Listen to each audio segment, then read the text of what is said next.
Hello दोस्तों, भारतीय युद्ध नीति में आप सभी का स्वागत है।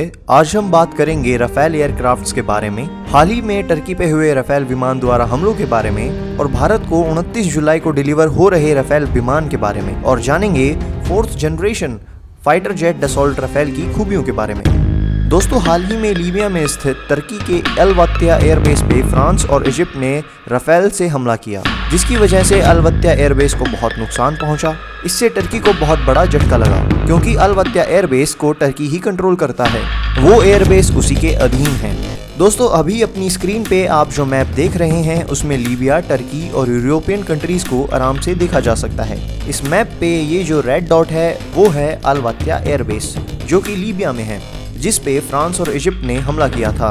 फ्रांस टर्की को लगातार धमकियां दे रहा था उनकी लीबिया में सैन्य गतिविधियां कम करने के लिए, क्योंकि टर्की ने अल वत्या एयरबेस पे मिसाइल्स और डिफेंस सिस्टम्स तैनात किए हैं। उनसे यूरोपियन देशों को बहुत खतरा है, और इसके चलते फ्रांस ने टर्की को लीबिया में दखल न देने की सलाह लगातार दी थी। लेकिन टर्की के प्रेसिडेंट एर्दोगान मुस्लिम देशों के खलीफा बनना चाहते हैं। बस इसी सनक के चलते अक्सर टर्की ऐसी गतिविधियां करता रहता है जो फ्रांस और इजिप्ट को नागवारा है।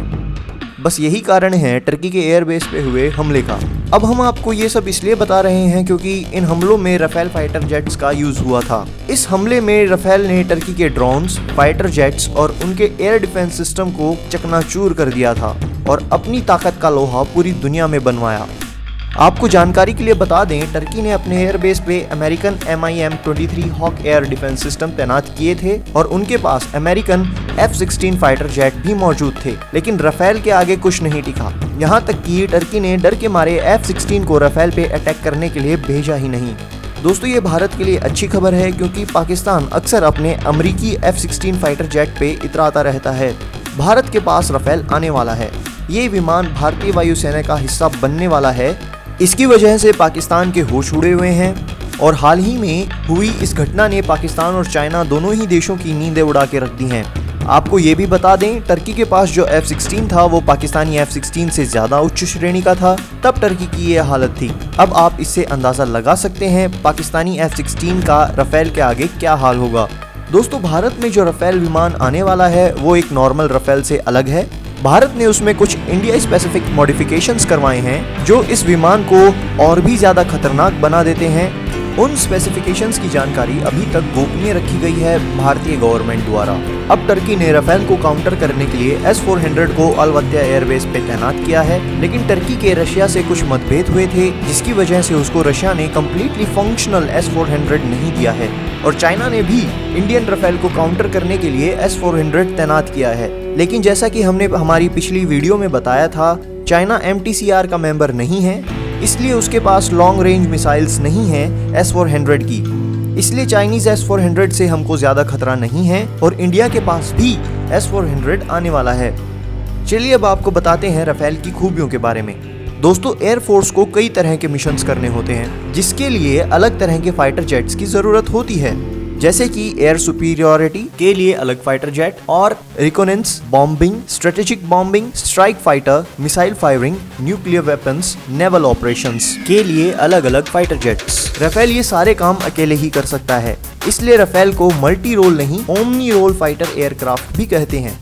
MT राफेल का वजन 11 टन होता है, जबकि राफेल 16 टन के हथियार और फ्यूल कैरी कर सकता है, यानी अपने वजन से 1.5 गुना ज्यादा राफेल वेपन्स ले जा सकता है। और ऐसा काम करने वाला राफेल दुनिया में केवल एक ही विमान है।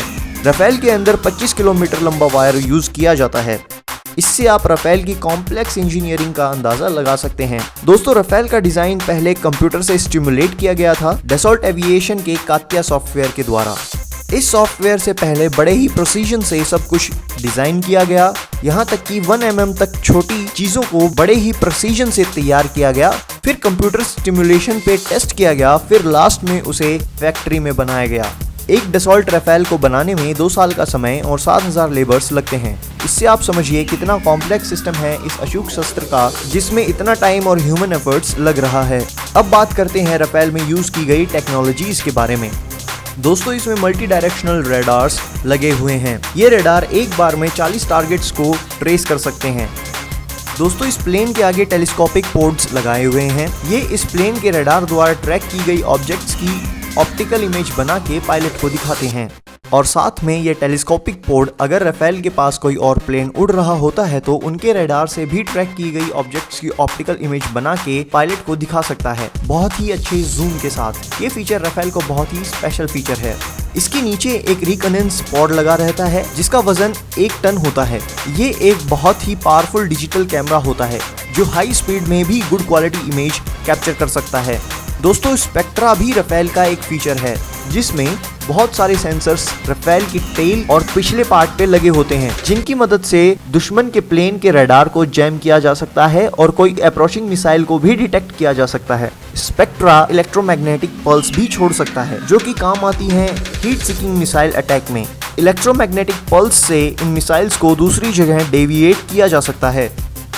दोस्तों, राफेल बहुत तरह के स्पेशल वेपन्स भी ले जा सकता है जैसे कि मिक्का मिसाइल्स जो कि एयर टू एयर मिसाइल है 50 किलोमीटर रेंज की, मीटियोर मिसाइल जो कि एयर टू एयर मिसाइल है जिसकी रेंज 150 किलोमीटर है और ये आज तक की सबसे best air to air missile है।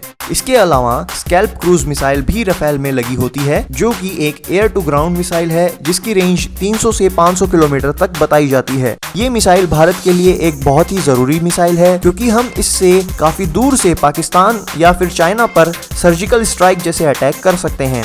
इन सब के साथ राफेल में laser and GPS guided bombs भी लगे हुए रहते हैं जो 10 किलोमीटर दूर से यूज किए जा सकते हैं।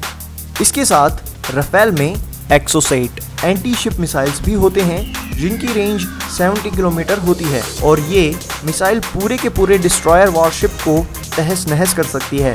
राफेल इकलौता ऐसा फाइटर जेट है जो इतनी ज्यादा वेरिएंट्स के वेपन्स को एक साथ ले जा सकता है। राफेल में लेजर टारगेटिंग पॉड भी लगा होता है जो पिन पॉइंट प्रिसीजन से टारगेट को पॉइंट कर सकता है। साथ में गिया गन भी लगी होती है जो 3000 राउंड पर मिनट फायर कर सकती है। ये गन हिडन रहती है, जब यूज करना होता है तभी बाहर आती है। राफेल में 2000 लीटर्स के एक्सटर्नल फ्यूल टैंक्स भी मौजूद होते हैं। राफेल का डिजाइन मॉड्यूलर डिजाइन है, कंप्यूटर खुद ही राफेल को अपने आप चेक कर लेता है लैंड होने के बाद। और सबसे बड़ी बात, इसका इंजन 1 घंटे में रिप्लेस किया जा सकता है। एक F1 कार का इंजन रिप्लेस करने में भी 3-4 घंटे लग जाते हैं और ये खूबी कोई फाइटर जेट में अभी तक नहीं है। राफेल की कॉस्ट बाकी के विमानों से बहुत ज्यादा होती है, ये करीब $68 मिलियन का पड़ता है। वहीं MiG-35 और Su-35 करीब $40 मिलियन और F-16 करीब $20 मिलियन के होते हैं। और साथ में राफेल विमान 5 सॉर्टीज कर सकता है 24 घंटों में, जबकि Su-30 MKI बस 3 सॉर्टीज कर सकता है 24 घंटों में। सॉर्टीज का मतलब होता है एक विमान 24 घंटों में कितनी बार मिशन पे जा सकता है।